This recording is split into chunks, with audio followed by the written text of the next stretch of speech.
কলকাতায় চলছে film festival, আন্তর্জাতিক ফিল্ম ফেস্টিভ্যালে কিঞ্জল নন্দ সুদীপ্তা চক্রবর্তী ফিল্ম ফেস্টিভ্যালে আপিস দ্য অফিস ছবির স্ক্রিনিং। শুক্রবার রবীন্দ্র সদনে কিঞ্জলের ছবির স্ক্রিনিং। আরজি কর নিয়ে আন্দোলনকারী চিকিৎসক কিঞ্জল নন্দ অন্যতম মুখ। সহশিল্পী ও পরিচালকদের সঙ্গে কিঞ্জল সুদীপ্তা। এ নিয়ে এক্স হ্যান্ডেলে কটাক্ষ কুণাল ঘোষের।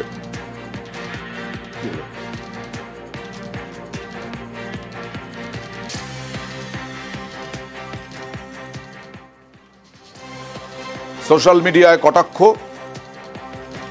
কুলতলির ঘটনায় রাজ্য পুলিশের তদন্তে দ্রুত সাজার উদাহরণ টেনেছেন তিনি। একই সঙ্গে সিবিআই তদন্তে আরজি করের বিচার কবে, এই প্রশ্নও তুললেন কুণাল ঘোষ।